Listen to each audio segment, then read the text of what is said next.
Hey, what's going on, everybody? It's Black Feather Legion, and today I'm going to be bringing you my Blackwing deck profile based off of Hogan's from the Yu-Gi-Oh! 5D's anime. And I've used this deck for a pretty good long time. It's kind of helped me move to a more advanced playing style in the last few years.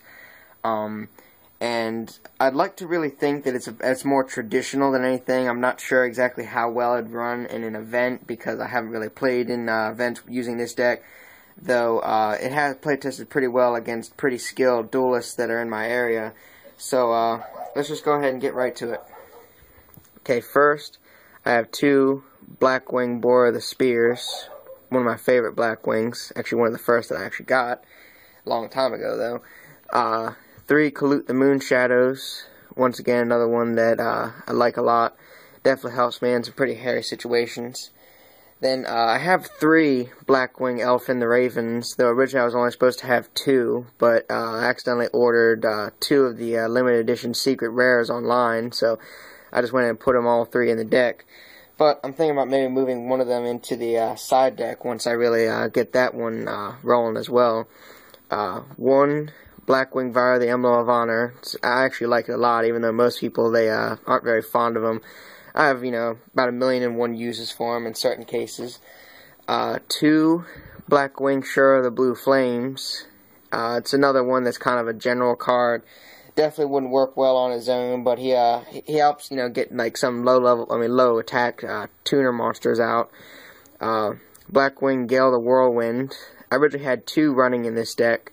But after reading the official Forbidden and Limited list, I just went ahead and took one of them out, to actually stay true to the rules and everything. One Blackwing Blizzard the Far North. He's pretty good. I mean, he's a good tuner in this deck. It's just his ability. It's basically like kind of how Shura is. He definitely wouldn't work well alone. But then two Sirocco the Dawns. It's definitely one of my favorite cards next to Bora and Gale. Especially like in the anime series, one of the strategies that Crow pulled of bringing out Sirocco, Bora, and Gale to win in one turn.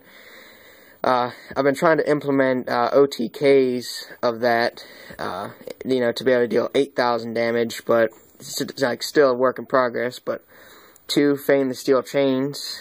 Really good card, teamed up with Sirocco and a couple other powerful Blackwings for direct attacks. And if you watched my last video, a couple of these cards, like Crane and Caligo Claw, are two cards that I got in the previous Super Starter V for Victory deck. Great pulls out of the power-up packs as well. I definitely recommend picking up that. Then I have Sangen. Good for pulling a Colute or a Gale or even a Blizzard.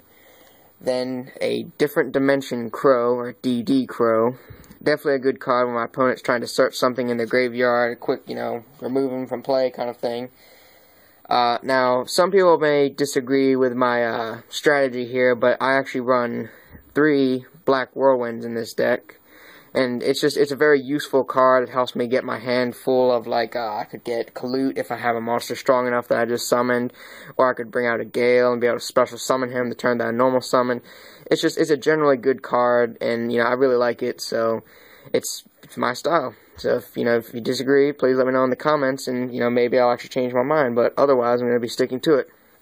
Then I have a double summon, which, don't really need to explain why I'd have a double summon. Good normal summon twice per turn. Ruryoku, it's another good card. Usually a lot with the piercing damage of like Bora and the Armed Wing. And then I have Mountain. I originally ran an Earthbound Immortal in this deck, but I've since moved that card to another deck of mine, so now I only have this field spell left. I originally had like Mystic Plasma Zone and stuff like that, but that card went with the Earthbound Immortal. Two Follow Winds, though I may decrease it down to one and just have the other in my side deck, even though they have proved pretty useful of cards. Then a super rare Mystical Space Typhoon, another card that I got in my last video. Really cool looking card. I originally had just a common one, but went ahead and added this one in because, if I'm going to be using it a lot, I'm definitely going to want it in my favorite deck. I play by traditional rules, so that's why all the cards that would normally be forbidden, I just have them set down to limited. So Premature Burial is a card that I have in this deck. I only have one of them, of course, staying by the rules. Battle Tuned is another card I have in this deck that has proven pretty useful, because I have a lot of 1,300 attack tuner monsters and everything that are like really good when I need a good quick attack boost. And then Blustering Winds is another card that's pretty good, just like Battle Tuned. Got that in the Super Starter V Victory deck, just like most of my other cards in my last video. It's another really cool looking card. It's got a great effect. Definitely I think would be good to run in just about any deck that focuses on a lot of piercing damage. Heavy Storm. I eventually plan on getting Delta Crow Anti-Reverse. In fact, I have one on the way in the mail. But until then, I'm running this. But this is probably going to be put into my side deck once that shows up. I have a Synchro Boost, because, you know, you always need a boost. And, you know, the raise of attack and everything definitely helps chaining with cards like Ebon Arrow, I believe it's called. Rush Recklessly. Definitely a good card to use with pierce damage, just like I said with Bora and even Armed Wing. Black Pendant. Another good equip card. I don't usually like using equip cards. I may actually remove a couple of them from this deck, but they have proven pretty useful, so I may keep a few of them. Then I have Against the Wind, which, ironic that Kalut's on the picture of it, because that's usually the one that I get from my graveyard, because it's good to always keep one of those handy. 2 Raptor Wing Strikes. Usually I use these to search for a Elfin, a Bora, or a Gale, but of course I'm really open to interpretation as far as who specifically I go into my deck to get. Good to use. My field's already stacked though. But Mist Body, probably the spell card in this deck that I'm like least certain about, but I keep it around because of course it's still proven very useful and everything when I like have an Armor Master on the field and I need to keep another monster with them to have a good strategy. And now for the trap cards. Icarus Attack. It's actually a pretty common card for Blackwing decks to have in it. It's a really good card, definitely very useful if like I'm certain that I'm going to be losing a monster anyway, so I just go ahead and tribute it and destroy 2 cards on the field, mostly my opponent's attacking monster or something like that. Divine Wrath. This was originally in my Infernity deck, however I moved it out because it proved more useful in terms of for my Blackwing deck. Situationally it didn't play very well, so there's that. Impenetrable Attack.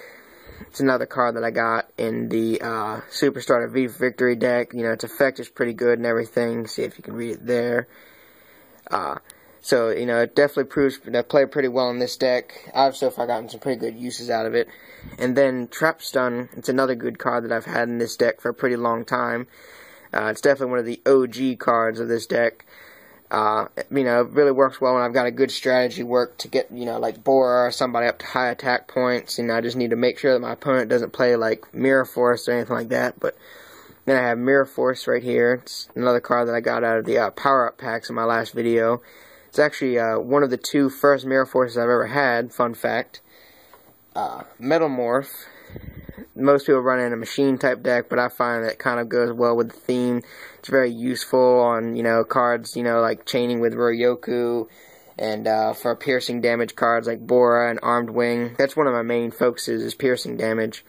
Miniaturize. Change very well with cards like Kalut the Moonshadow when I need my opponent's monster absolutely down and attack points while I'm getting up.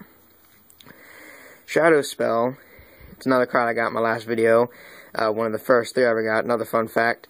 It's definitely good when you want to keep your opponent's field restricted and everything.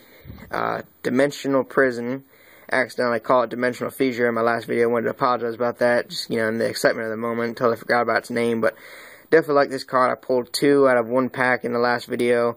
Really cool looking. Like the, you know, specificity on the holographic of the card. It's awesome.